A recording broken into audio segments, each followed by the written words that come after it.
Hello guys, আজ আমি 2024 সালে মুক্তি পাওয়া action comedy drama Malayalam movie হাবেসাম এক্সপ্লেন করব। মুভিটির মূল সিনে রয়েছে ফাহাদ ফাসিল। মুভিটি একদম অমায়িক হয়েছে, আশা করি আপনার ভালো লাগবে। তো চলুন শুরু করা যাক। মুভির কাহিনী শুরু হয় বেঙ্গালুরে একটি ইঞ্জিনিয়ারিং কলেজে। বছরের শুরু, অনেক নতুন ছাত্র ভর্তি হচ্ছে। তার মাঝে আমরা দেখতে পাই বিবিকে, সাথে তার মা কলেজের ব্যাপারে বলছে। তার পাশেই হাত তুলছে ছেলেটির নাম আজ্জু।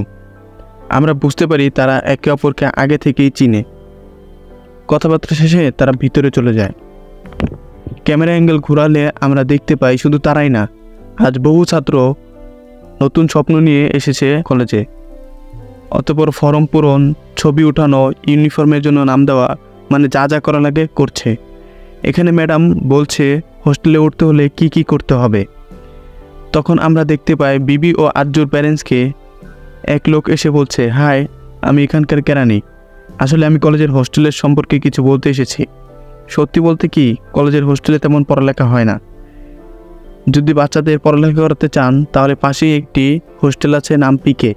খরচ এখানকার মতোই, কিন্তু পড়ালেখা এখানকার চেয়ে অনেক ভালো।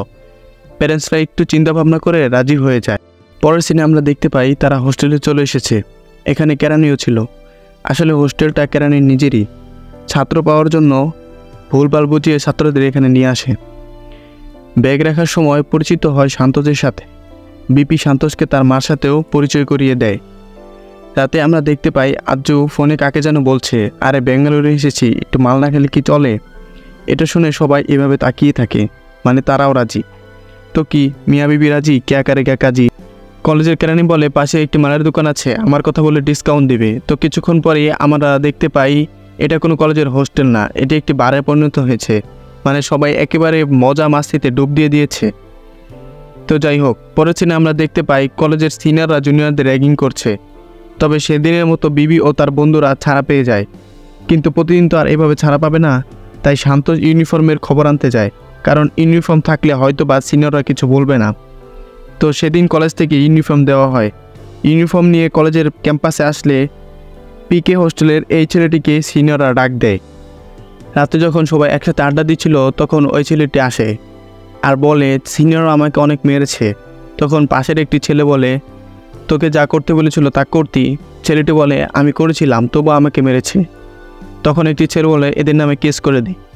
তখন ছেলেটি বলে, না, এটা করলে আর ঝামেলা বাড়বে। এরা সবাই কুট্টির গ্যাংয়ের লোক, এরা গ্যাংস্টারের মতো, সুতরাং আমাদের পড়ালেখা করতে হলে মার খেতেই হবে। তখন আজ্জু বলে, দেখ ভাই, আজ তোকে মেরেছে, কাল আমাদের মারবে। আর সিনিয়ররা এত ক্ষমতা পায় কেন জানিস? কারণ সিনিয়ররা একে অপরের বন্ধু, এরা সবাই একসাথে থাকে। সুতরাং তাদের থেকে বাঁচতে হলে আমাদের 22 জনকে একসাথে থাকতে হবে। আমরা যদি সবাই একসাথে থাকি তাহলে আমাদেরকে কেউ কিছু বলার সাহস পাবে না। আজ্জুর কথা শুনে সবাই রাজি হয়। পরের সিনে আমরা দেখতে পাই সবাই একসাথে রেডি হয়ে কলেজে যাচ্ছে, যার কারণে সিনিয়ররা তাদের কিছু বলতে পারছে না। কিছুদিন এভাবে চলে, কিন্তু সান্তোষ একটু বেশি ভাব নেয়। তাই একদিন আমরা দেখতে পাই সান্তোষ তাড়াহুড়ো করে আসছে। আজ্জু বলে, কি হয়েছে? সান্তোষ বলে, ভাই, সিনিয়ররা আমাকে তাড়া করেছে। একটু পর এরা আসে, বলে আমাদের সাথে আয়। সান্তোষ বলে, না, যাব না। তখন এ বলে, আমরা সিনিয়র, যা বলবো তাই করতে হবে। তখন বিপি হাসতে থাকে। আজ্জু বলে, ভাই, এটা হোস্টেল, এটা কলেজ না। তখন সিনিয়ররা দেখতে পায় এখানে অনেক ছেলে রয়েছে, তাই তারা চলে যায়। কিন্তু তখনই এই ছেলেটি এসে বলে, আরে তোরা কি করেছিস? এটাই কুট্টি ছিল, তোদের তো খবর আছে। তখন কুট্টি পিছন ফিরে একটা শয়তান মার্কা হাসি দিয়ে চলে যায়। পরের সিনে আমরা দেখতে পাই আজ্জু সবাইকে বলছে, দেখ ভাই, আজকে সিনিয়ররা অবশ্যই আমাদেরকে মারতে আসবে। আজকে যদি আমরা তাদেরকে আটকাতে পারি তাহলে আর কোনো দিন আমাদেরকে কিছু বলার সাহস পাবে না। তাই যে যা পারিস তা নিয়ে রেডি থাক। তখন আমরা দেখতে পাই সবাই লাঠি সোঁটা নিয়ে রেডি হচ্ছে সিনিয়রদের মারার জন্য। কিন্তু অনেক রাত পর্যন্ত অপেক্ষা করার পরেও সিনিয়ররা আসে না। তাই সবাই ক্লান্ত হয়ে যে যেখানে পারে ঘুমিয়ে পড়ে। অনেক রাত হওয়ার পর অনেকগুলো মোটরসাইকেলের আওয়াজে সবার ঘুম ভাঙলে সবাই বাইরে এসে দেখতে পায় কুট্টির গ্যাং হাজির হয়েছে। তারা এটা দেখে অবাক হয় যে তার গ্যাংয়ে রয়েছে শত শত মানুষ, যা তারা কল্পনাও করেনি। এটা থেকে তারা ভয় পেয়ে রুমের ভিতরে ঢুকতে চায়, কিন্তু তখন তারা দেখে রুমের ভিতরে যারা ছিল তারা আগেই রুম লাগিয়ে দিয়েছে। তখন কুট্টির গ্যাংয়ের একজন এসে সান্তোষ, আর্য আর বিপিকে কাপড় খুলতে বলে। তারা কাপড় খুললে তাদেরকে মারতে মারতে গাড়িতে নিয়ে যায়। গাড়িতে করে তাদেরকে কুট্টির আস্তানায় নিয়ে এসে অনেক মারতে থাকে। এখানে মারের ব্যাপারে কি বলবো, শুধু এতটুকু বুঝে নিন যে কোনো চোরকেও এভাবে মারা হয় না।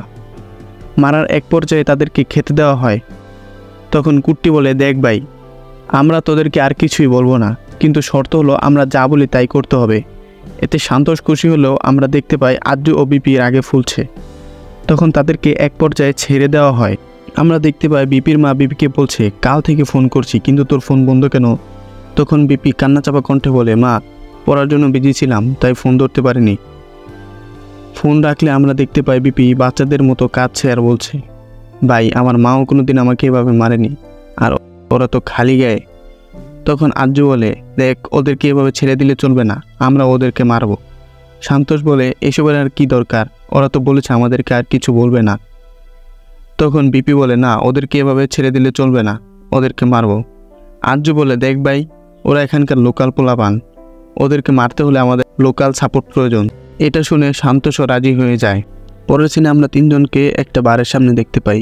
আর্য বলে, শোন, আজ থেকে আমরা প্রতিদিন বারে ড্রিঙ্ক করতে আসবো, কারণ বারে অনেক লোকাল গুন্ডারা থাকে।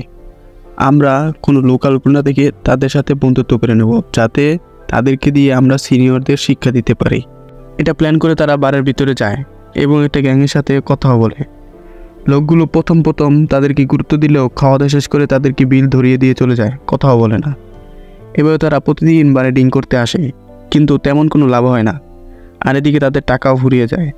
তাই তাদেরকে কখনো ওয়েটারের কাজ, আবার কখনো এইভাবে রাস্তায় নাচতে হয় টাকার জন্য।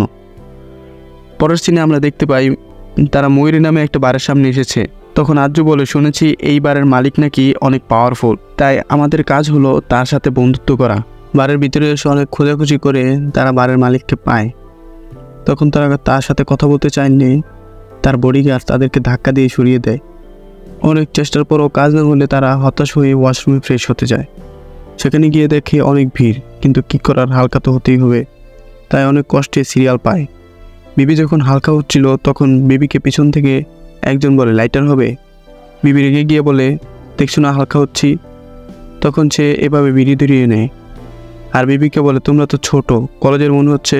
বিবি তখন কিছু না বলে বিরক্ত হয়ে চলে যায় আর বলে, কোথা থেকে যে আসে এইসব মালিয়ালি, যাদেরকে চাই তারা আসে না, দেখে মনে হচ্ছে কোনো ড্রাইভার হবে। তখন আমরা খেয়াল করলে দেখতে পাই যে সবার পিছনে সিরিয়াল থাকলেও তার পিছনে কোনো সিরিয়াল নেই। পরের দিন তারা তিনজন যখন আবার আসে তখন দেখে কোনো সিট খালি নেই। অনেক খোঁজাখুঁজির পর একটা টেবিল খালি পেয়ে বসে। ওয়েটার এসে তাদেরকে তুলে দিয়ে বলে টেবিলটি রিজার্ভ করা। তারা উঠে গিয়ে এক কোণায় বসে ড্রিঙ্ক করতে থাকে। দেখতে পায় যে গতকালকে সেই লোকটি সেই টেবিলে এসে বসেছে। তারা এটা ভেবে হাসতে থাকে যে এখন ওয়েটার এসে তাকেও তুলে দেবে, কিন্তু আমরা দেখতে পাই ওয়েটার আসে ঠিকই, তাকে তুলে না দিয়ে ওয়ার্ডার সার্ভ করে। আর্য তখন দেখতে পায় তাদের টার্গেট এদিকেই আসছে। সে বলে আজকে যে করেই হোক তার সাথে কথা বলবো।